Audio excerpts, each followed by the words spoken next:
안녕하세요. 오늘도 수요 성역 공부 온라인으로 진행하겠습니다. 오늘 제4과 삶을 흔드는 7가지 죄악이라는 제목으로 함께 나누겠습니다. 같이 기도하겠습니다.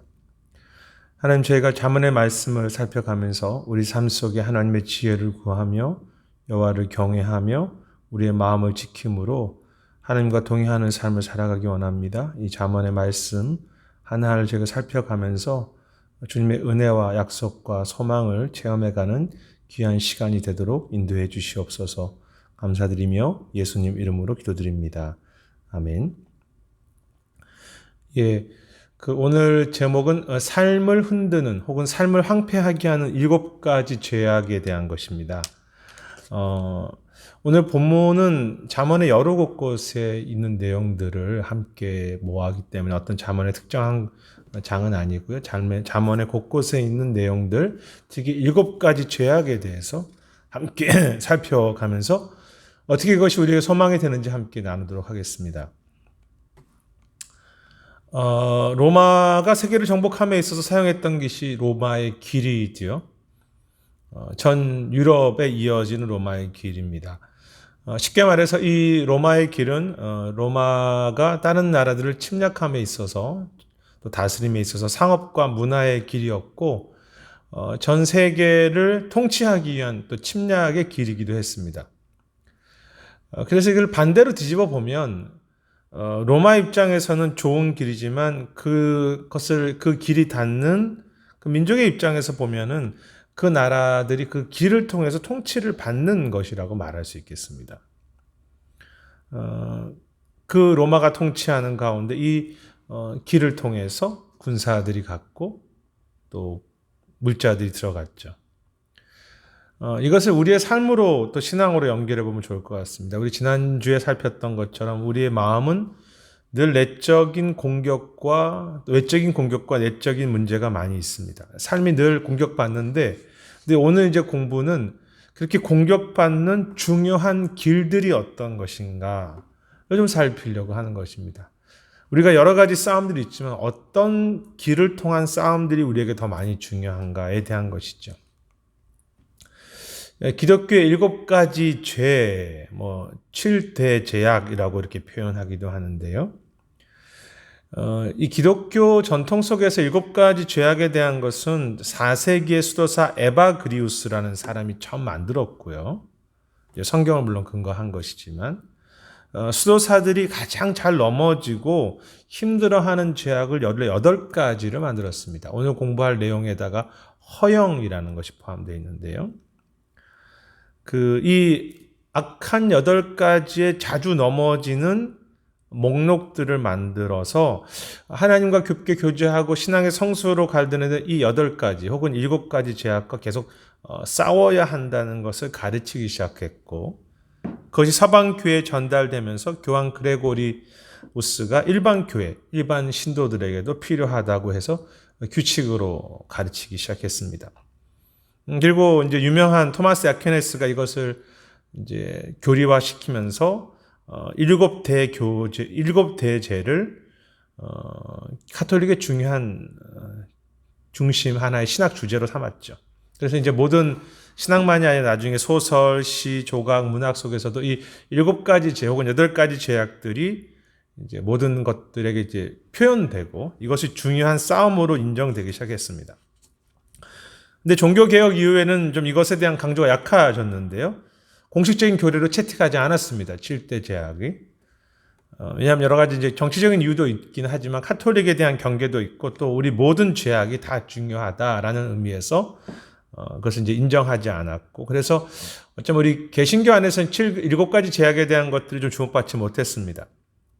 단지 저희가 우리 삶의 지혜들을 놓고 봤을 때, 특히 잠언을 놓고 보거나 우리 삶의 여러 가지 신앙의 싸움을 보았을 때 우리가 자주 넘어지는 목록이 7가지에 해당됩니다.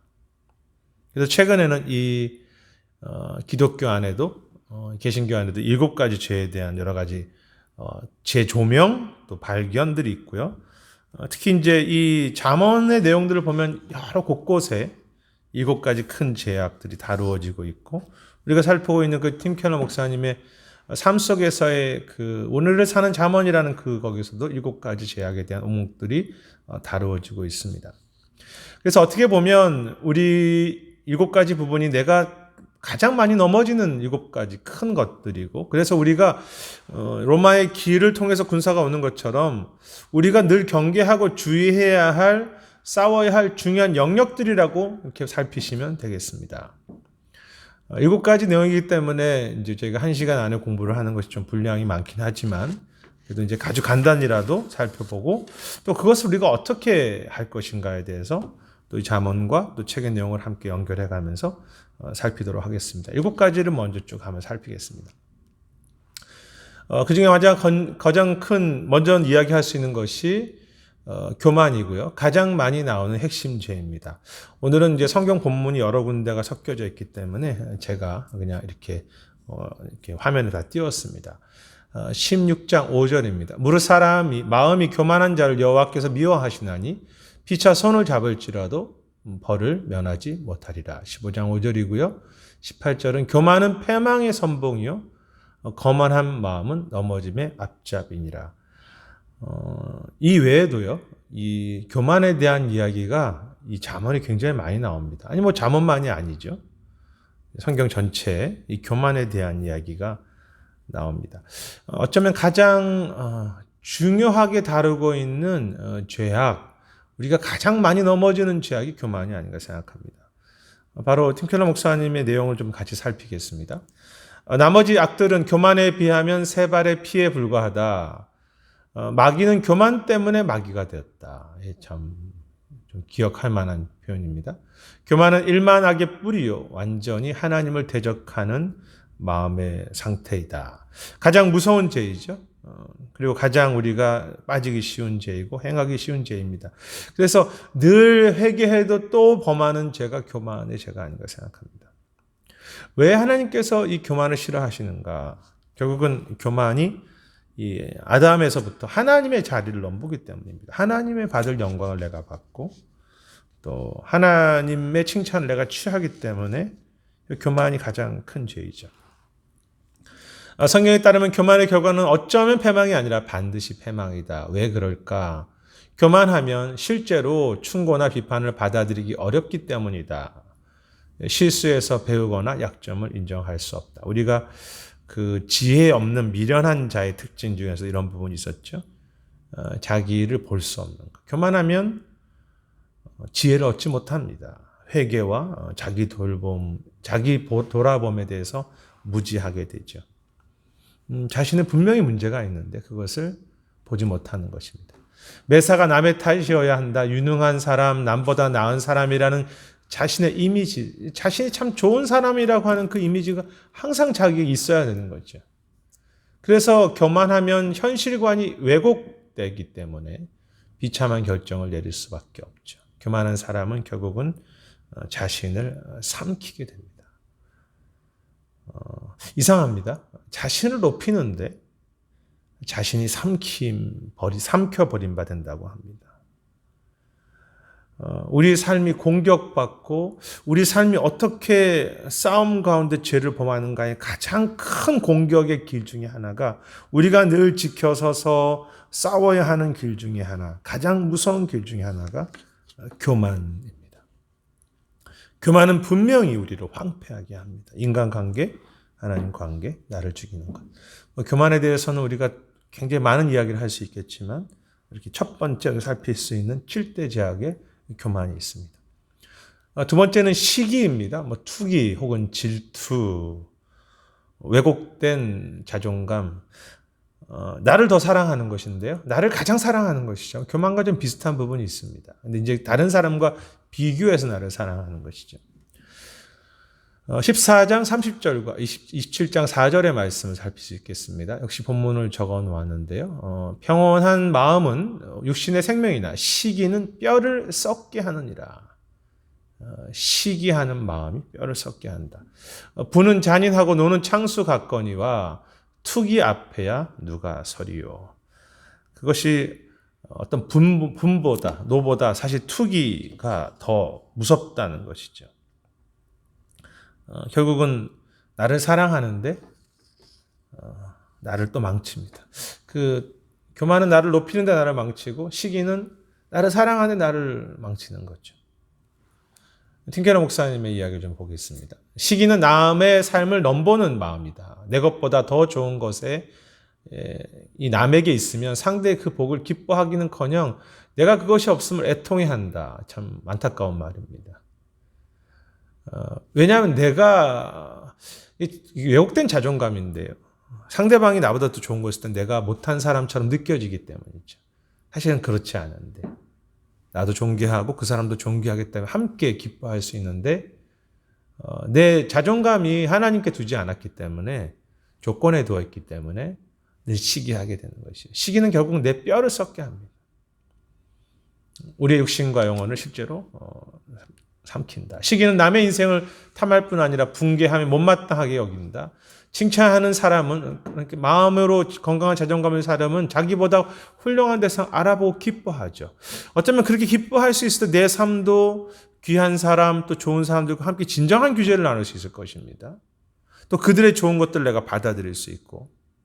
하지만 시기하는 사람은 나보다 좋은 대상에 대해서 시기는 하고 부러워하지만 배아파하고 그것을 교제할 수 없기 때문에 좋은 관계를 통해 성장하지 못하는 것입니다. 날마다 우리의 삶을 어렵게 하고 또 힘들게 하는 것, 교만, 그리고 시기. 그 아담도 이 교만과 시기가 연결되어 있는데요. 하나님이 그렇게 영광스러운 모습을 사실은 자기도 그렇게 되고 싶었죠. 그 시기함으로 남의 것을 탐하면서 그렇게 범죄가 들어갔죠. 결등감과도 연결되어 있습니다. 내가 꼭 무엇을 채워야 좋은 사람이 돼야 되는. 내 자신만 시기합니까? 우리 가족에서 또 다른 가족과 비교하고 자녀들을 비교하고 잘못된 자존감들, 경쟁의식들 다 시기함이죠. 우리가 늘 범하는 죄이기도 합니다. 그리고 사단이 굉장히 우리에게 자주 넘어뜨리는 죄악들이죠. 예, 시기도 할 말이 많지만 다음 죄를 보겠습니다. 다음에 세 번째 죄는 분노입니다. 어떤 미움도 포함하고요. 폭력, 폭언, 그리고 비판하는 것, 조급함, 마음. 그러니까 이제 어떤 것에 대해서 내가 쉽게 판단하고 흑백을 가림으로써 내가 판결자가 되는 것도 분노가 되겠죠. 이 잠언에도 이 노하는 것, 분노하는 것에 대한 그런 것들이 참 많지만 두 구절만 살펴보겠습니다. 14장 29절입니다. 노하기를 더디하는 자는 크게 명철하여도 마음이 조급한 자는 어리석음을 나타내느니라. 여기서 조급하다는 것은 급하다는 것을 넘어서 그 급한 것이 빨리 판결을 내게 되고 그것으로 인해서 분노하게 되는 거죠. 저 사람이 잘못됐어. 내가 맞아. 이렇게 조급하고 그 판결을 내가 빨리 내려 하기 때문에 하나님께 맡기지 못함으로 말미암아 내가 분노하게 되는 거죠. 15장 1절입니다. 유순한 대답은 분노를 시기하여도 과격한 말은 노를 격동하느니라.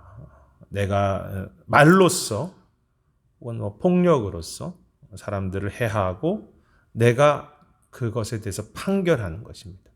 분노만이 있지 않습니다. 비판하는 것도 분노가 되겠죠. 네, 이 잠언에는 이 분노에 대한 이야기도 참 많이 있는데요.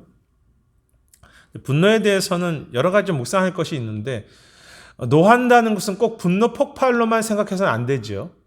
내가 이것을 어떤 분노를 폭발하는 것이 노한 것만이 아니라 사람들에 대해서 의뢰 비판적이고 인색하며 마찰을 일으키는 부류의 그리스도인들, 늘 냉소적인 마음으로 살아가는 것, 다른 사람들 쉽게 비판하는 것 역시 분노입니다. 그들은 어지간해서 상대를 인정하지 않죠. 대개 그리고 어떤 합의된 점을 거부합니다. 마음의 미움이라든지 분노, 사실터, 그것이 어쩌면 드러난 분노보다 더 큰 것이 있을 수 있겠죠. 조소하는 것, 판단하는 것. 왜 분노합니까?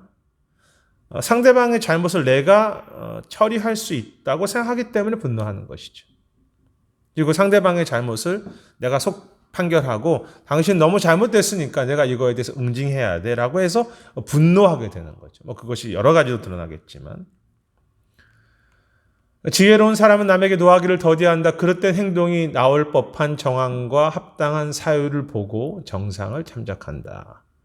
반면에 마음이 조급한 사람은 이해심이 없이 분노로 반응하며 매사에를 축소해 단순한 흑백 논리로 분석한다.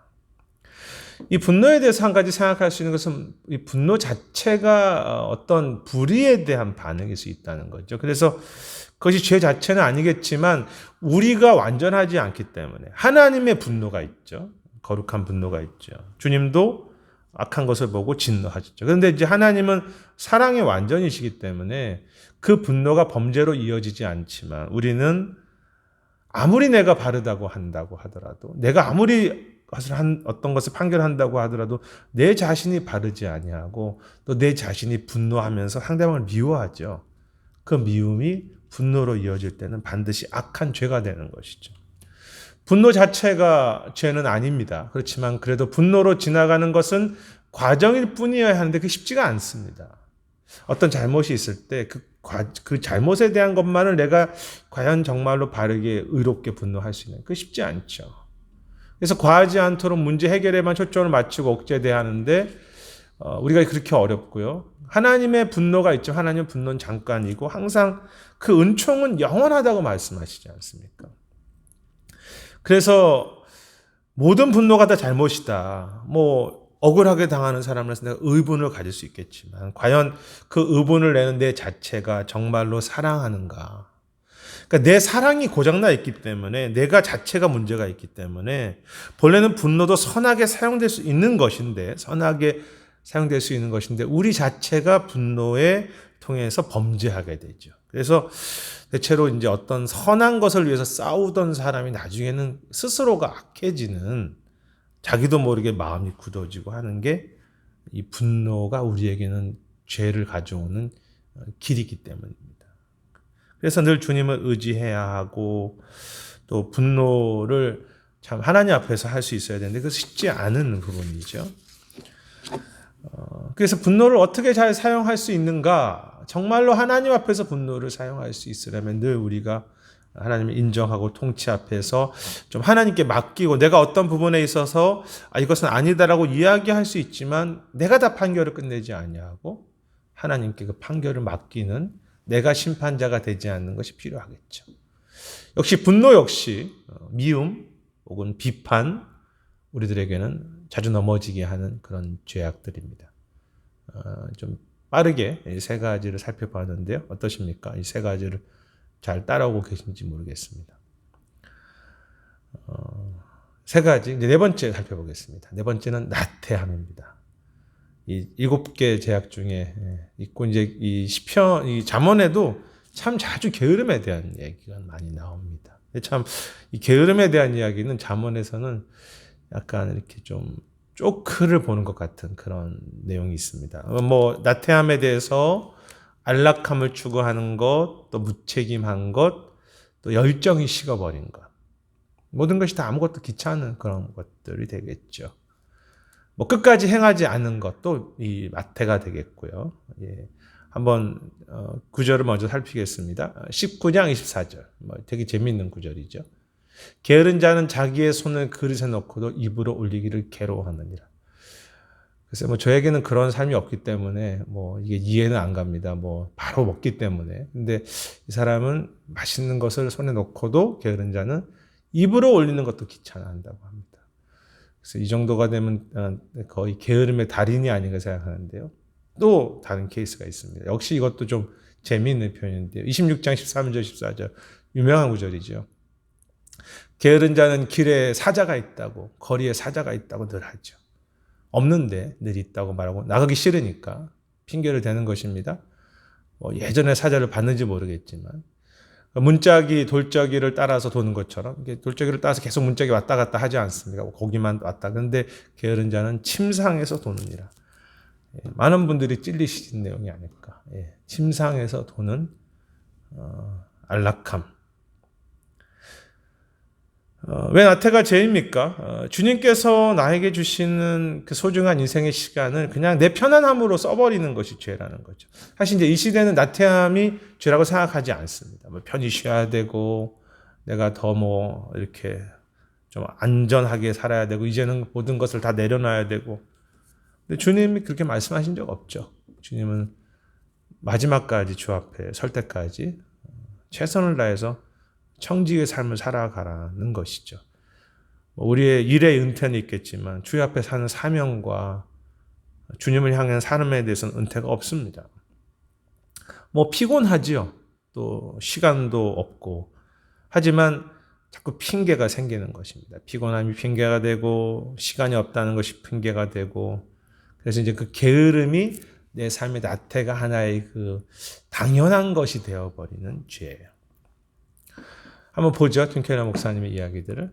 흔히 생각하는 게으른 사람은 일을 시작조차 하지 않는 부류지만, 하지만 늘 계획하고 시작은 하는데, 아까 전에 처음에 말씀드린 것처럼, 그 성경 말씀처럼 이렇게 담는데, 음식에 손을 담는데, 그릇에 담는데 입에 올리지 않는, 계획하고 시작을 하지만 무엇 하나 제대로 끝내지 못하는 부류도 있죠.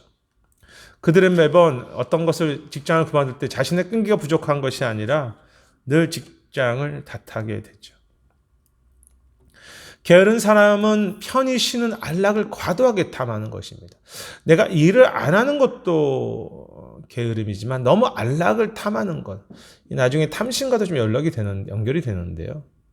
근데 내가 더 안락해야 돼, 내가 더 쉬어야 돼 라고 하는데 오히려 그렇게 추구하는데 쉼은 없다는 것입니다. 자기 인생에 별로 만족하지 못하면서 계속 계속 불만 속에 살아가는 것이죠. 이 틴켈러 목사님이 도로시 세이어즈라고 하는 분이 책에 쓴 나태에 대한 정의를 인용했는데요. 한번 보시죠. 아무것도 믿지 않고, 아무런 관심도 없고, 아무것도 알려고 하지 않고, 아무데도 관여하지 않고, 아무것도 즐기지 아니하고, 무엇도 사랑하지 아니하고, 무엇도 미워하지 않고, 아무런 목적도 없고, 무엇을 위해 살지도 않고 죽지도 못해 살지 않고 그냥 겨우 목숨을 부지하는 삶. 저는 이 권태에 대한 정의를 보면서 무기력감 또 혹은 나태가 내 평안함을 지나치게 추구한 결과라고 생각합니다. 너무 그냥 내가 좋은 거를 하다 보니까 이제는 어떤 것도 내 마음에는 열망이 생기지 않는 거죠. 열정을 잃어버린 시대. 하나님 나라와 이웃들을 위해서 무엇을 하고 싶지 않은 이 시대의 모습이 아닌가 생각합니다. 근데 그것이 죄인지 모르는 거죠. 아무것도 하고 싶지 않은 것이 얼마나 무서운 죄인지 모르고 살아가는 아픔이죠. 여러분은 어떻습니까? 뭐 즐기고 싶은 것도 없고 사랑하고 싶은 것도 없고 그렇다고 또 미워하고 싶은 것도 없고 참 나태한 게으른 모습이죠. 이게 우리 삶에 깊이 들어와 있습니다. 게으른 자는 길에 사자가 있을지도 모른다며 매사에 위험을 가정한다. 모른 부류의 미련한처럼 게으른 자도 현실을 부정하죠. 실제로 그것이 없는데 그냥 편안하고 싶으니까 위험을 과장한다는 것입니다. 어떤 문제를 미리 두려워하죠. 이렇게 해봐도 안 될 거야. 저렇게 해봐도 안 될 거야. 이렇게 해본들 무슨 소용이 있겠어. 현실은 그렇지 않고 오히려 그 속에 하나님께서 역사하시는데 현실을 부정하고요. 자기를 지혜롭게 여기기 때문이죠. 게으른 자는 현실뿐 아니라 자기 자신의 모습을 바르게 직시하지 못합니다. 이것은 내 자신의 가능성마저도 다 놓치게 되는 거죠.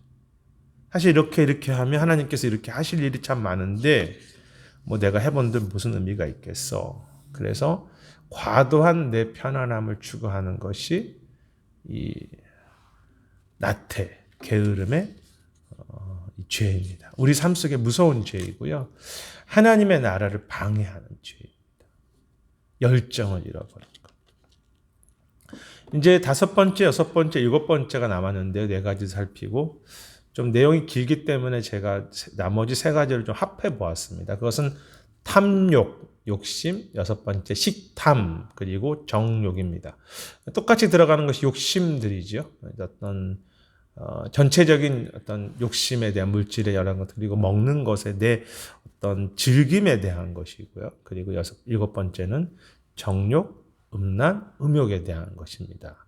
그래서 역시 이 내용도 잠언에 굉장히 많이 나옵니다. 뭐 어떤 5장 같은 경우는 음란에 대한 내용을 꾸준히 이렇게 이야기하면서 음료를 주의할 것에 대해서 이야기하고, 뭐 여러 가지 탐심에 대한 것도 많은데요. 탐욕은 15장 27절, 식탐, 향락은 21장 17절, 그리고 음란은 5장 3절, 5절 이렇게 살피겠습니다. 제가 한꺼번에 묶었기 때문에 여러 구절을 살피지 않고 한 절씩 살필 텐데, 이 세 가지의 공통점은 나를 더 채우고자 하는 것입니다. 어떤 것을 통해서든지. 그런데 앞에서 했던 것처럼 비슷한 특징은 결국 나를 망치게 된다는 거죠. 참 사람이 어리석은 것 같습니다. 나를 위하려고 시작하는 것들인데 다 결국은 나를 해치게 된다는 거죠. 자, 탐욕에 대한 15장 27절 말씀 보겠습니다. 이익을 탐하는 자는 자기 집을 해롭게 하나 뇌물을 싫어하는 자는 살게 되느니라. 실제적으로 욕심은 근심을 만들죠. 이 탐심의 하나의 특징은 늘 근심하게 된다는 것입니다. 그 앞에서 살폈던 시기와도 좀 연결이 되지만 좀 다른 부분이죠. 내가 무엇인가를 계속 가져야 되기 때문에 오히려 그것이 나에게 염려가 되고 또 불만족이 되고 근심이 되죠. 결국은 내 자신을 망가뜨리고 그것을 통해서 자기 집을 해하게 되죠. 나를 망가뜨리는 것입니다. 어떤 탐심이든지 우리를 망가뜨리는데 우리 다 탐심이 있죠. 그것을 내가 과도하게 그 탐심의 길에 내가 나도 모르게 익숙해져 버리는 것. 식탐의 구절입니다. 연락을 좋아하는 자는 가난하게 되고 술과 기름을 좋아하는 자는 부하게 되지 못하느니라. 인간의 욕망에 있어서 즐기는 것에 대한 것이 있죠. 그래서 이 식탐은 즐김에 대한 것과 연결됩니다. 과도하게 즐기는 것입니다. 주님 안에서 즐거워하는 것이 아니라 내가 생각하는 다른 만족을 추하고 살아가는 것이 이 식탐에 대한 거죠. 물론 이제 먹는 것 자체에 대한 탐심도 있습니다. 특히 이제 이것을 죄로 7대 죄악으로 대경이 있는데요. 뭐 이 수도사들 같은 경우는 더 자신을 절제해가며 살아가며 또 인류 역사 속에서 항상 이 먹는 것에 대한 것들은 부족했던 것이 맞습니다. 지금도 우리 미국이나 한국은 또 그래도 먹을 것이 풍성하지만 여전히 가난한 또 지역들은 많이 있는데 어떤 사람들은 너무 많은 것들을, 로마도 그랬었고요. 부패할수록 이 먹는 것에 너무 집착하고 그것이 먹는 것만이 아니라 내 자신을 즐기는 것이 하나의 가장 중요한 목적이 되어버리는 것. 뭐 맛있는 거 먹을 수 있겠죠. 그렇지만 그거를 계속 추구해 가면서 살아가는 것. 결국은 그것도 하나님 앞에서 큰 죄가 되는 것이죠. 우리는 그거 이제 모르고 살아가죠. 그냥 이거 정도면은 내가 즐겨야 되는 것이다 라고 하지만 과도하게 식탐을 내는 것도 죄입니다. 저에게도 해당되는 이야기인데요. 음란에 대한 것입니다. 대저 음녀의 입술은 꿀을 떨어뜨리며 그의 입은 기름보다 미끄러우나 그 발은 사지로 내려가며 그의 걸음은 쏠로 나아가나니. 우리 5장 3절 5절. 근데 제가 요거 구절만 찾았지만요. 이 잠언에 이 음란에 대한 것, 또 이 음녀에 대한 것이 참 많이 나옵니다. 뭐 불륜에 대한 것이 될 수도 있겠고요. 외도, 또 포르노 문화, 그것이 우리 자신을 상하게 하고 이 음란의 죄는 관계를 상하게 하고 사회를 어렵게 하고 하나님과의 관계를 끊어버리죠. 그래서 이 음란의 죄, 이 음욕에 대한 정욕에 대한 것은 사실 많은 것에 대한 손상을 줍니다. 그냥 나 혼자만 문제가 아니라 모든 죄가 그렇지만 관계에 문제를 줄 수 있고 그리고 공동체를 흐리게 하고 무엇보다 하나님과도 관계가 주어지는 이 죄악이 음란의 죄입니다. 이 세 가지 죄는 본문을 살폈는데 다 내 배, 내 욕구, 내 욕심을 채우려는 것인데 결국은 꿀처럼 당장 입에는 꿀이 단데 결국 그것이 나를 죽이는 것이죠. 참 우리가 인간이 어리석습니다. 분명히 그것이 죽음으로 가는 것인지 알고 있으면서 나를 패망하게 하는 줄 알고 있는데 더 얻으려고 하고요. 더 좀 내가 더 즐기고 싶고 더 내가 정력으로 살고 싶은, 내가 원하는 대로 살고 싶은 그 모습들. 참 인간이 어리석다. 그러니까 이 자면의 그 전체적인 그 흐름이 미련한 자라는 게 나오지 않습니까? 우리가 다 미련하죠. 이 부분에서 자유로운 사람이 어디 있습니까? 다 넘어지고. 그러니까 7대 제약이죠. 계속 우리 삶을 그 사단이든 환경이든 내 자신이든 외적인 것이든 계속 내 삶을 공격해오는 것들이고요. 거기 앞에서 우리가 다 넘어지는 거죠. 다 넘어지고 또 우리가 마음의 전쟁에서 지는 것처럼 내가 열심히 살아가고자 하지만 결국은 어느 순간에 보면 내가 분노하고 있고 내가 열심히 살아가는 것 같지만 내가 열심히 하나님 섬기는 것 같지만 막 시기함으로 섬기고 있고 내가 하나님을 섬긴다고 하고 내가 좀 하나님 앞에서 이제 좀 편안하게 쉬어야지 하는데 내가 과도하게 집착하고 또 부조리를 행하고 탐심 가운데 있고 특히 이 시대가 물질에 대한 탐심은 그냥 격려하는 시대지 않습니까? 돈 많이 벌어야 돼. 그 탐심에 대한 그 가치관이 우리 속에 너무나 많이 들어가 있기 때문에 이것이 죄라는 인식도 하지 않고 왜 그것이 죄냐고 왜 예수님 믿어서 부자 되는 것이 문제냐고 그것이 문제가 아니라 그걸 추구하는 우리가 벌써 죄악 가운데 들어가 있는 거지. 성경에 물질을 추구하는 것을 허락한 적이 있습니다. 아니죠. 물질은 하나님을 섬기고 하나님 주신 은혜에 불과한데 그걸 추구해 가면서 결국은 내 마음에 큰 죄악이 더 깊게 들어와서 내가 그것이 죄악인지도 모르고 살아가는 거죠. 아픈 것은 이 시대가 다 그렇게 살기 때문에 우리 마음이 너무나 많이 왜곡되어 있고 우리 마음이 그 물질이라는 것, 음란이라는 것 혹은 더 가지고 더 즐겨야 되는 것은 내가 마음에 이미 죄악 가운데 있기 때문에 하나님과 동행하기 너무 어렵다는 것입니다. 말세 참 신앙을 보겠습니까? 이미 내가 삶에 다 죄악이 그냥 그렇게 걸어가는데. 캐너 목사 이야기를 좀 들어보죠. 성경은 부의 창출이나 이익 자체를 반대하지 않습니다. 그렇다면 탐욕이란 무엇인가? 탐욕이란 부를 누리는 정도가 아니라 부를 의지하는 것이죠. 부를 의지하기 때문에 부를 추구하죠. 부는 하나님으로부터 오는 것입니다. 그래서 그걸 주시면 감사하게 사용하고 나누는 것인데 이 시대는 부를 의지하죠. 그냥 그것이면 내가 편안하다고 생각하니까. 어떤 사람은 재물을 의지해서 이 세상에 안전하려고 하죠. 어떤 사람은 돈으로 자신의 존재감과 자존감을 얻으려고 합니다. 내가 이렇게 갖고 있으니까 내가 괜찮은 사람이라고. 다 죄입니다. 이 죄에 대해서 우리가 깊이 이해하지 않으면 정말 하나님을 의지하지 못하죠. 물질을 의지하고 사는데 어떻게 하나님을 의지합니까? 결국 내가 실패할 뿐이죠. 그러나 이는 하나님만이 줄 수 있는 것들이죠. 존재감, 안정감, 자존감 다 하나님만이 주실 수 있는 것인데 이를 다른 데서 구하게 되니까 결국은 그 사람은 패망하게 되는 것인데 이것은 물질에 대한 것만이 아닙니다. 다 마찬가지죠. 이 욕심에 대한 부분들은 하나님만이 나를 만족할 수 있다는 사실을 놓치고 하나님만이 나에게 진정한 안전을 놓치고 이것을 추구하게 되기 때문에 망하는 것이죠. 굉장히 무서운 죄악들입니다. 돈을 악착같이 탐하면 성품 자체도 삐뚤어지고요. 가정이 위태로워지죠. 정직을 잃어버리게 되지 않습니까? 예전에 한국교회에서 교회 생활 잘하고 헌금만 잘하면 부정을 해도 괜찮다. 결국은 교회가 죄악 가운데 들어가게 되는 거죠. 돈을 악착같이 탐하게 되는 성품이 교회와 목회자와 성도들인들 왜 삐뚤어지지 않겠습니까? 참 너무 중요한 진리인데 우리 신앙인들, 또 교회나 꼭 한국 교회라고 말하기는 좀 그렇지만 다 물질과 부를 중요한 가치관으로 세우고 살아가지 않습니까? 가장 큰 죄악을 하나님 앞에 내세우면서 나머지는 가지고 내가 종교적 의를 가지고 그것을 합리화시킨다면 어떻게 내가 하나님과 동행할 수 있겠습니까? 저 역시 마찬가지입니다만 우리에게 탐심이 없을 수는 없지만 하나님 앞에서 계속 조절해 가야 되는 거죠. 식탐에 대한 이야기입니다. 술과 기름은 잔치에 쓰이는 참 좋은 것이다. 그러나 욕심의 감각과 쾌락을 사랑해서 거기에 지배당하면 식탐이 돼지가 되는 것이죠.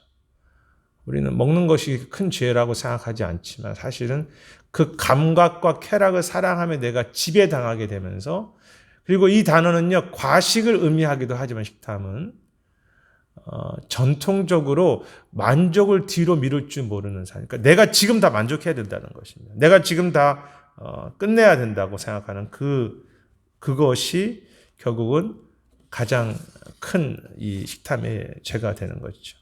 그리고 또 하나입니다. 식탐은 우리를 춤과 음악과 스포츠로 숨가쁘게 몰아가고 불이 나게 여기저기 돌아다니며 관광 명소에 넋을 잃게 한다. 어쩌면 우리 시대의 식탐은 이런 것들이 아닌가 생각합니다. 그것이 춤이든 여기 계신 분이 춤을 얼마나 추는지 모르겠지만 스포츠를 숨가쁘게 쫓아가고 또 우리 관광 명소를 다 그 즐길 수 있는 곳이죠. 그렇지만 이제 그것이 우리 삶에 너무나 가장 중요한 행복의 근원이 되기 시작하면서 하나님 안에서 만족하는 법을 누리는 것이 아니라 이런 것들은 내 삶의 만족을 이끌어가게 되는 거죠. 결국은 죄인지도 모르고 이 정도는 내가 즐길 수 있는 것이다. 맞습니다. 그렇지만 내 삶의 근원이 대한 해결점이 되지 않으면 결국은 저것도 해보고 저것도 해보고 내 삶을 만족시켜 보려고 하는 그런 삶이 되기 때문에 망하게 되는 것이죠. 우리가 주의하고 때로는 즐긴다고 하더라도 주님 안에 즐긴다고 하더라도 절제가 필요한 것이죠. 음란에 대한 것입니다. 성적인 죄를 꿀에 비유하는 것은 적절하다. 꿀은 짜릿할 정도로 달고 입안에 살살 녹지만 한 끼를 골고루 차려 먹는 것과 비교할 수 없죠. 그냥 내 입에 달지만 그것이 내 건강을 책임지지 않는 것입니다. 이 진짜 연모하는 사랑이 부부간의 표지가 돼야 되죠. 어떤 성적 관계도 이야기하는 것인데요. 배우자는 서로 아낌없이 기쁘게 자신을 내어주어야 한다. 언제라도 관계를 끝낼, 최근에 이제 이 시대의 모습인데요. 그런 권리와 독립성을 유지한 때 혼외 성관계를 즐기는 사람에게는 성이 한낱 소모품에 저런다한다. 이야기는 너무나 많이 들으신 거죠. 하나님 축복 가진 성인데 그것이 소모품이 되면서 상품화되면서 사람을 상하게 하고 내 자신을 상하게 하고 또 서로를 하나님과의 관계를 상하게 하는 것이죠. 그래서 이 음란의 죄가 사실은 여러 가지로 관계를 해치고 파괴하는 일을 합니다. 간음은 이 생의 현실 문제를 일으킬 뿐 아니라 영혼의 상태마저도 위태롭게 하는 데 문제가 있습니다. 모든 죄가 하나님과 관계되지만 특히 이 죄가 더 그렇게 되죠. 많은 신자가 이미 간증했듯이 양심을 어길수록 음란을 행할수록 하나님과 멀어지게 되죠. 그 하나님과 멀어지는 그 죄가 범할수록 하나님과 멀어지는 것을 가장 깊게 느끼는 것이 음란의 죄입니다. 성적인 죄를 짓기 시작했기 때문에 신앙을 잃어버린 경우가 많은 것을 볼 수 있다. 그 다른 죄는 자기가 막 죄를 지으면서도 죄에 대한 수치심을 확 못 느끼는데 이 성적인 죄는 그것이 바로 오게 돼 있기 때문에 그것은 하나님과 관계에 직접적인 영향을 주게 됩니다. 이 시대가 너무나 이것이 당연하지 않습니까? 다 애인 만들고 하는 그런 것에 다 평범해 버리고 당연히 외도가 당연한 것처럼 생각하는 그런 이 시대에 너무나 많은 포로나 문화가 있는 그 시대이기 때문에 우리가 사실 매일 도전받고 늘 이 부분에서 아파하고 기도하고 우리 자신만이 아니라 다음 세대를 위해서 우리가 고민해야 되는 죄가 이 음란의 죄입니다. 어쩌면 교회들이 넘어지는 큰 죄 중에 하나서 물질의 죄, 음란의 죄, 다 그렇게 있지 않습니까? 분노 마찬가지고. 근데 가정도 그렇고 교회도 그렇고 개인도 그렇고 이 큰 죄들이 들어오면서 우리 삶을 혼란스럽게 하는 거죠. 다 좋아 보이는데 사실은 그것이 다 우리에게 독이 되는 것. 자, 지금까지 7가지 죄를 좀 제가 빨리 그리고 아주 간략하게 사실 틴켈러 목사님 더 많은 이야기를 하셨는데 몇 가지만 제가 따와서 했습니다. 한번 살펴보시죠. 교만 있었고요. 시기, 질투 포함합니다. 분노, 미움과 비판도 포함하고요. 게으름, 나태이죠. 열정을 잃어버린 모습들도 포함하겠습니다. 탐욕은 염려도 포함되어 있고요. 계속 내가 더 가지고자 하는 그런 마음들, 그리고 식탐, 과도한 즐김이 되겠습니다. 여러 가지 포함해서 먹는 것만이 아니라 음란, 내 자신과 하나님과 이웃들 간에 깨어진 관계.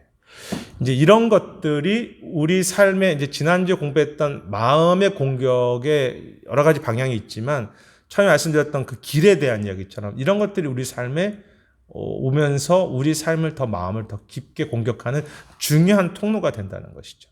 물론 이제 성경 전체를 보면 이런 것만 죄는 아닙니다. 그 외에 여러 가지 죄들이 있죠. 근데 이런 굵직한 죄들이 연결되고 또 그것이 그 죄를 통해서 그것이 더 이어지면서 여러 가지가 이제 함께 복합적으로 오게 되고 그 죄들에서 누구도 자유하지 못하죠. 여러분이나 저나 여기 죄에서 자유합니까? 다 이 부분이 연결되어 있는 것이죠. 그래서 사실 어떻게 보면요. 늘 회개해도 부족한 것이 우리의 삶인 것은 이게 7대 제약이잖아요. 이제 개신교의 종교교육하면서 이것이 하나님 은혜로 구원받지 못한 것을 깨닫기 전에 특히 이제 이런 죄들을 내가 어떤 고행이라든지 선행으로 해렸던 그 이제 중세 어두운 시대에는 이런 죄들을 생각하면서 그들은 끝없이 괴로워했죠. 그것을 해결하려고 굉장히 많이 노력을 했죠. 사실은 뭐 그렇게 한다고 해서 내 스스로가 해결될 수 있는 것도 아니고 우리가 날마다 이 부분 앞에서 넘어지게 되죠. 또 어떤 사람은요, 분노 부분은 좀 괜찮은데 교만한 게 넘어지는 사람이 있고, 어떤 사람은 분노, 시기, 교만은 괜찮은데 게으름에서 넘어지는 사람이 있고, 어떤 사람은 또 욕심이 너무 많은 사람이 있죠. 그러니까 사람마다 다 있고, 특이한 것은 공동체도 그런 게 있습니다.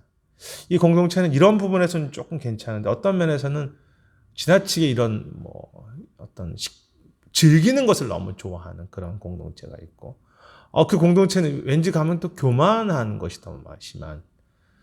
어떤 사람들은 그것이 이제 그쪽에 어떤 영역들이 이렇게 영적 싸움이 있다고 하는데, 그걸 떠나서 그게 하나의 문화고 습관이고 분위기가 교만한 죄를 지은 사람들은 쓴 것이 서로에게 영향을 줘서 교만을 낳는 것 같습니다. 음란도 마찬가지죠. 그 분위기가 이렇게 가는 거죠. 또 나태한 분위기가, 그래서 그 공동체나 그 가정이나 이런 것들이 하나 이렇게 탁 움켜쥐고 있는 그것이 습관화되고 굳어지는 그런 모습들이 될 수도 있죠. 여러분들은 어떠십니까? 무엇이 나에게 너무나 뼈 아프게 오랫동안 갖고 있는 죄악들입니까? 근데 다 우리에게 다 있습니다. 아픈 것은 지난번 살폈던 것처럼 매일 공격이 우리 삶에 들어와고 있고, 그 삶이 우리 공격 앞에서 자유하지 못하죠. 부패 있고, 해결점이 무엇입니까? 이제 사실 이제 저희가 이 부분이 결론이면서 또 이제 다음 내용이지 않습니까? 우리가 전쟁을 준비할 때 잠언을 왜 주셨는가? 이러한 삶의 여러 가지 것들을 이겨가면서 반대로 나아갈 수 있도록 하신 것이 사실 잠언이죠.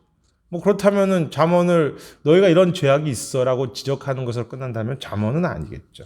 이제 이런 전쟁이 있으니까 이런 길을 너희가 좀 잘 대비해. 라고 말씀하시는 것이 이 잠언의 목적이죠. 너가 혼자 열심히 살아서 이거 극복해라고 하면 잠언을 주실 필요가 없습니다. 그런데 잠언의 목적은, 자, 우리 한번 보시죠. 지혜를 주신다고 했습니다. 어디서 지혜를 주시니까? 삶의 모든 현장에 지혜를 주시는 거예요. 이런 현장 속에서. 또 무엇입니까? 하나님을 경외하라. 하나님의 통치하심이, 그 하나님의 왕권 되심이, 통치하심이 있다는 거죠. 직접 다스리겠다는 거죠. 여호와를 경외하는 것이 지혜의 근본이다. 그 경외한다는 것은 공부했지만 하나님의 통치가 있다는 것입니다. 내 게으름에 하나님의 통치가 있다는 것이죠. 이제 그것을 구해. 그리고 너의 마음을, 우리의 마음을 어떻게 지킵니까? 지난주 공부하셨던 것처럼 하나님을 품고 하나님을 사랑해 가는 관계 속에서, 그러니까 이제 이런 것들, 지금까지 1과 2과 3과 살폈던 모든 것들이 내 이 7가지 제약, 그것만이겠습니까? 삶의 모든 현장에 이제 들어가야 되는 거죠. 따라서 우리가 해야 될 것은 무엇입니까? 교만이 내 안에 공격할 때 지혜를 구하고 여호와의 통치를 인정하고 여러분을 사랑하는 것입니다.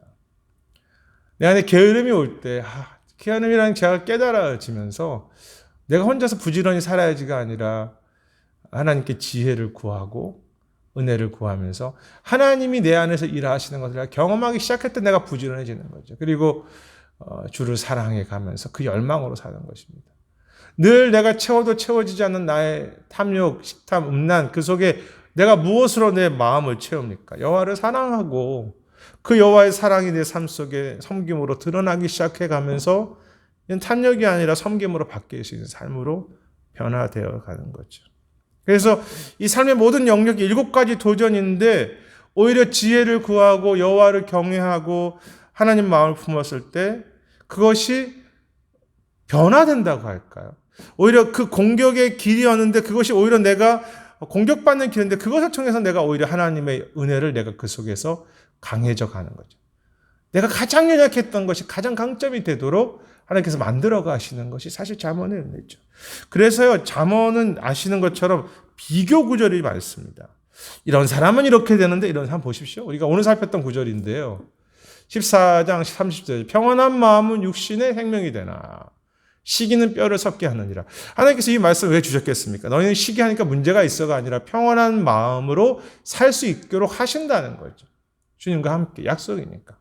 15장 1절 유순한 대답은 분노를 쉬게 하여도 과격한 말은 노릇이 경공하니라. 마치 무슨 이렇게 음료를 따라서 하는 것처럼 또 실제로 그렇지만 유순한 대답은 앞에 그런 선한 모분이 있고 과격한 말은 무엇입니까? 우리에게 7대 제약이 있는 똑같은 언어에 대한 문제인데 오히려 그것이 하나님 경외하면서 내가 과격한 말을 했던 사람이 유순한 대답으로 하나님께서 만들어 가시는 것에 대한 그 삶 속에서의 잠언이 되는 거죠. 그래서 어떤 하나님을 경외하고 하나님을 사랑하는 것이 막연한 이야기가 아니라 내 삶 속에서 그 7가지 죄악들이 이제는 7가지 하나님의 성숙함으로 바뀔 수 있도록 만들어 가신다. 실제로 하나님 경외하고 하나님과 동행하면서 살아갈 때 지혜를 구할 때 그런 변화들과 소망들이 생겨가는 거죠. 이런 부분들을 몇 가지만 좀 살피고 제가 결론을 내려고 하는데요. 팀켈러 목사님의 책의 이야기를 좀 언급하겠습니다. 겸손에 대한 부분으로 한번 가보겠습니다. 교만에 대한 반대죠. 겸손한 부류는 자신의 명예를 구하지 않습니다. 그렇죠. 근데 결국은 그들이 영예를 얻죠. 종기를 안겨주고 이 역설이야말로 성경의 가장 중요한 메시지가 되는 거죠. 주님을 닮아가는 거죠. 주님은 가장 낮아지셔서 영예를 구하지 않았는데 주님이 가장 영광스럽지 않습니까? 주님의 마음을 품고 주님과 사랑하다 보면은 내 삶 속에 교만한 심령이 겸손의 그 영광을 소망하는 삶으로 자연스럽게 그렇게 반대적인 역설적인 삶으로 만들어져 가는 은혜가 생기는 거죠. 그러니까 우리가 잠언을 보면 소망을 갖게 되는 것이죠. 시기에 대한 부분입니다. 부러워하는 마음은 2가지 선입견이 기억하죠. 첫째는 우리는 내 자격에 집착하는 것이 내가 가지고 있는 자격이고요. 우리 마음은 은혜를 기억하지 못하고 스스로 얻어낸 것에만 생각합니다. 왜 부러워합니까? 내가 얻은 것과 저 사람이 얻은 것인데 이것을 내가 얻었다고 생각하는 거죠. 은혜라고 생각하지 못하고. 내가 정말 은혜라고 생각한다면 저 사람도 하나님 주신 은혜이기 때문에 함께 즐거워할 수 있는데 그러니까 은혜로 내 마음이 채워지지 않으면요. 시기를 이길 수가 없다는 의미입니다. 근데 반대로 하나님 앞에서 은혜를 추구해 갔을 때 내 마음의 시기를 극복하죠. 둘째는 왜 시기하게 됩니까? 현재 받은 것에만 집착하죠. 우리가 주님을 우러러보고 주님을 소망을 내다봐야 됩니다. 주님의 지혜를 얻지 않으면 이 시기로 내 삶을 이길 수가 없죠.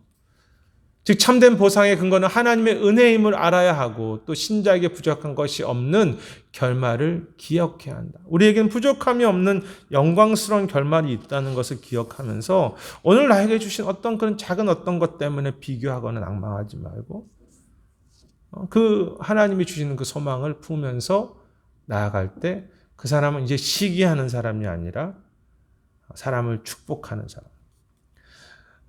저는 야곱이 모든 것을 다 실패하고 애굽의 바로왕 앞에 섰을 때 그를 축복하고 나오는 장면이 너무 좋습니다. 사실은 그 왕 앞에 서면은 자기는 지금 다 실패한 자리에 서서 참 어떻게 보면 너무나 부족하고 양식을 구해야 되는 입장으로 물론 아들 요셉이 있지만 그 앞에 섰을 때 자기가 뭐 축복할 것이 있습니까? 그냥 시기할 만한 자기도 나름대로 부족을 이끄는 사람이니까. 그런데 애굽의 왕 앞 가서 딱 축복하고 나와요. 그래 진짜 즐거워해 주는. 그 마음은 내가 위선으로 되는 것이 아닙니다. 하나님의 은혜와 내가 가진 모든 것이 하나님의 소중한 것이라는 것을 깨달아가면서 그에게 주신 것을 내가 하나님의 것으로 알고 그도 축복해 주는. 그래서 시기하는 삶에서 이제는 축복하는 삶으로 바뀌어가는 그 영광스러운 것이 바로 우리들에게 주어져 있는 것이죠. 나태에 대한 부분도 보죠. 나태는 성실함이겠는데요. 당신을 끝까지 사랑하신 예수님을 기억하라. 그분은 중간에 포기하지 않아 마침내 다 이루셨다고 말씀하시지 않습니까? 그래서 나태를 채취하려면 믿음의 주여 또 온전하신 하나님이신 예수를 바라보라. 그분은 버거운 짐을 끝까지 지셨다. 당연한 우리가 지금 계속 이야기하는 거지 않습니까? 주님 의지하고 주님 바라보고 주님 하는데 왜 그것이 우리에게는 유일한 이 나태함을 이길 수 있는 길입니까? 주님은 끝까지 이루시는 분이기 때문에 끝까지 소망을 가지신 분이기 때문에 그분과 동행할 때 그분의 열망이 내 열망이 되고 그분의 일에 대한 헌신이 내 헌신이 되면서 나도 인내를 주시는 거죠. 그래서 나태하던 사람이 열망을 가진 사람으로 바뀌어가는 거예요. 탐욕에 대한 부분을 보겠습니다. 탐욕은 삶의 안정을 무너뜨린다. 온전히 의뢰할 만한 한 대상은 하나님뿐이다. 예수님만이 나의 참 보배이다. 예수님과 동행하고 그분을 구하고 그분을 사랑해 가면서 예수님이 내 인생의 보석이지 라는 것을 발견하기 시작했을 때 내가 더 이상 추구하지 않고 얻지 않고 나에게 주신 것을 나눌 수도 있고 내가 많던 작던 감사할 수 있고 주님으로 인해서 내가 만족하는 방법을 배우는 게 사도 바울의 고백이지 않습니까? 그래서 이제는 탐욕했던 사람이 그리스도 한 분으로 인해서 즐거워하고 감사하고 소망할 수 있는 여호와를 의지하는 사람으로 바뀌어가는 삶이 되는 것. 그것이 이 잠언에 주시는 우리에게 소망이죠. 탐욕의 길이 오히려 하나님께 감사하는 길로 바뀔 것이다. 음란에 대한 것도 볼 텐데요. 결혼 생활의 기쁨에는 성적인 결합도 포함되지만 그 이상의 의미도 있다. 힘들다고 관계를 끊어낼 수 없기에 부부는 점점 더 자신을 알아가고 정서적인 성장하며 서로를 깊이 인정하고 지지할 수밖에 없는 거죠. 물론 지금 하나님 안에서의 관계입니다. 하나님을 경외하면서 그 부부 안에 관계를 했을 때 그런 어떤 음란에 대한 것들 넘어서는 성적인 쾌락도 주지만 그거를 넘어서 부부가 더 신실하게 정서적, 영적으로 성적하고 친밀함을 유지해 갈 수 있는 그런 관계를 주시는 것. 온갖 어려움을 물어쓰고 곁을 지켜낸 사람하고만 함께 느낄 수 있는 독특한 기쁨 같은 것을 그 부부 안에서 또 관계 안에서 허락하신다는 거죠. 그래서 이제는 내 삶의 가장 약했던 부분인데 오히려 세상에서 어떤 만족을 구하고 내가 내 스스로가 구했던 탐심이나 그것이 음란에 대한 것이 오히려 이제는 그 친밀함과 기쁨과 감사를 가족들과 또 부부간에서 또 자녀들과 함께 누려가는 그런 하나님의 기쁨을 경험해 갈 수 있는 그런 잠언이 되는 것이죠. 그래서 모든 것을 본다면 사실은 이것이 일곱의 여러 가지 큰 죄악이지만 일곱의 하나님의 소망이 되죠. 그래서 제가 이제 앞에서 하나님 경외하는 지혜 또 경외한 마음을 하는 것에 대해서 다시 말씀드렸는데 우리가 1과 2과 3과를 좀 복습한다는 의미에서 그때 핵심 구절들이 있습니다. 그 첫째 과에서 핵심 구절인데요. 여호와를 경외하는 자에게는 견고한 의뢰가 있나니 그 자녀들에게는 피난처가 있고 여호와를 경외하는 것은 생명의 샘이니 사망의 그물에서 벗어나게 하느니라. 2과 내용이네요. 여호와를 의뢰하고 여호와를 경외하는 자에게는 그것을 벗어나게 한다라고 하시는 구절이고요. 첫째 1과 내용이었죠. 지혜를 버리지 말고 그가 너를 보호하리라. 그가 사랑하라. 너를 지키리라. 죄송합니다. 3과 내용이었네요. 그를 높이라 그리하면 그가 너를 높이리라. 만일 그를 품으면 그가 너를 영화롭게 하리라. 하나님 사랑하고 하나님을 의지하는 것입니다. 앞에 부분은 1과 내용이고 뒤에 부분이 3과 내용입니다. 그래서 지혜를 버리지 말고 그럼 그를 사랑해 가는 것입니다. 그래서 지혜를 우리에게 주신다. 또 하나님을 경외하는 통치를 인정하자. 이런 마음의 이런 약속들을 계속해서 우리가 품어갔을 때 이런 모든 그 교만, 시기, 분노, 게으름 어떻게 됩니까? 겸손한 진짜 하나님 의뢰하는 것으로 바뀌어가고요. 시기하고 질투했던 것이 섬기고 축복하는 삶. 참 멋진 삶이죠. 하나님 우리에게 평생 축복하며 살도록 하셨습니다. 뭐 가난한 자나 부한 자나 우리보다 잘난 사람이나 못난 사람. 얼마나 복된 삶입니까? 그리고 하나님 여호와의 지혜를 구하고 지혜를 주신다고 하셨으니까 그리고 하나님 통치하시니까 내가 심판하지 않고 하나님께 심판을 맡깁니다. 사랑할 수 있죠. 하나님 마음으로 사랑함으로 그들에게 대할 수 있죠. 그리고 내가 판단하지 않고 하나님께 맡기면서 인내하는 것입니다.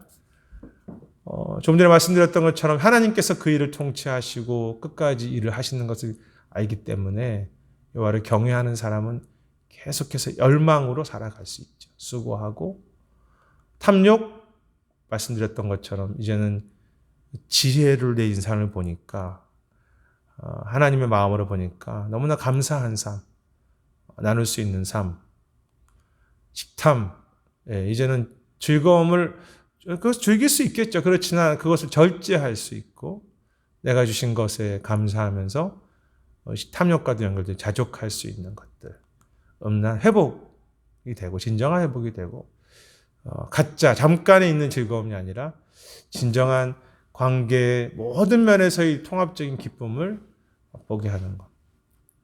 그래서 쉴 때 죄악인데 사실 살펴보니까 칠 때 죄악을 넘어서 어떻게 보면 칠 때 우리가 더 크게 하나님을 섬겨갈 수 있고 우리가 변화되어 갈 수 있는 7가지 위대한 삶이라고 할까요? 인대까지 풍성한 삶. 어떻게 그 길을 우리가 주의하면서 하나님 경외하면서 계속 살아갈 때 어느 순간에 저 사람 참 질투가 많은데 참 축복의 사람으로 바뀌었어.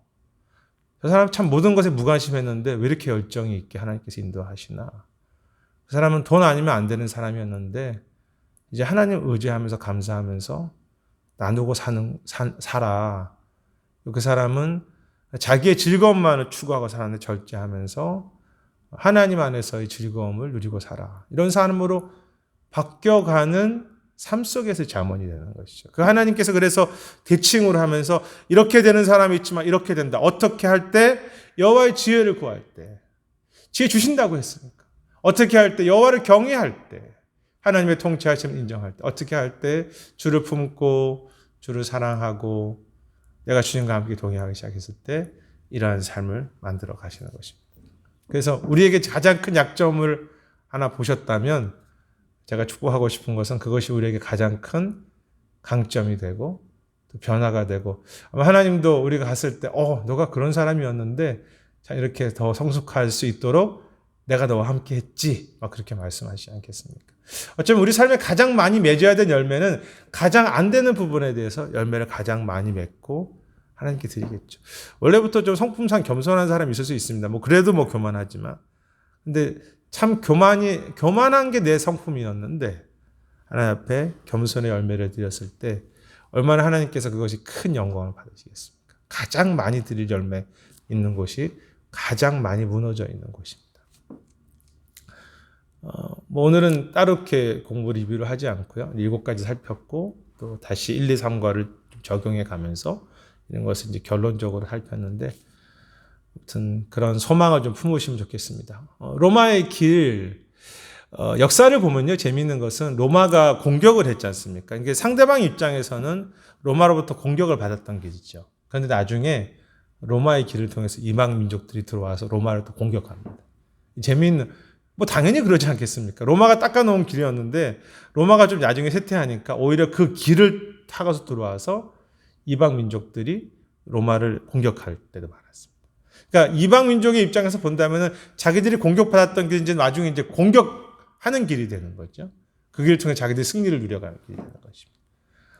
우리 삶의 가장 무서운 죄 앞에서 그리면서 살폈던 7가지 여러 가지 죄악들 또 이제 그것이 8가지로 표현될 수 있겠지만 자만에 대한 거, 또 허영에 대한 거 다 마찬가지죠. 교만과 허영.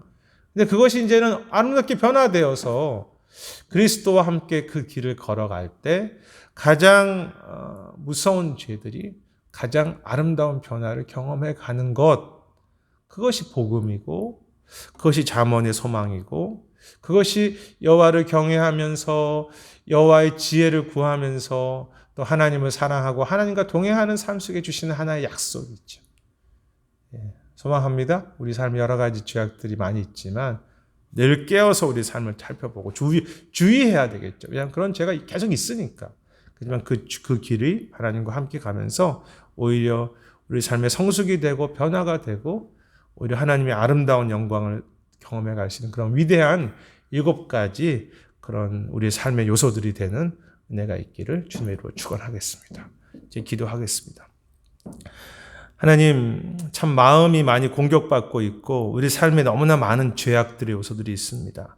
그래서 그 죄악 때문에 때로 낭망하고 극복해 보고자 하지만 너무나 복합적으로 너무나 다양하게 많기 때문에 우리가 스스로 이겨갈 수 없습니다, 주님. 그래서 지혜를 구합니다, 주님. 우리가 내 삶을 이끌어갈 수 없고 내가 경영할 수 없다는 것을 인정해 갑니다. 내 힘으로 이겨갈 수 없는 삶인 것을 압니다. 그래서 모든 경영을 주님께 맡깁니다. 주님을 의지합니다. 주님 붙잡습니다. 주님을 사랑하는 것을 내 마음에 품습니다. 주님의 이름을 내 마음에 품고 내 손에 새깁니다.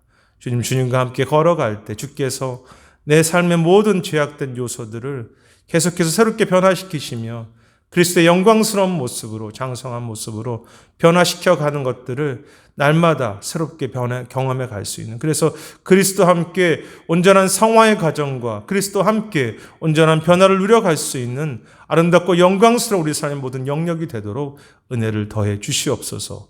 감사드리며 모든 말씀 예수님 이름으로 기도드립니다. 아멘. 모든 공부를 마쳤습니다. 오늘도 수고하셨습니다.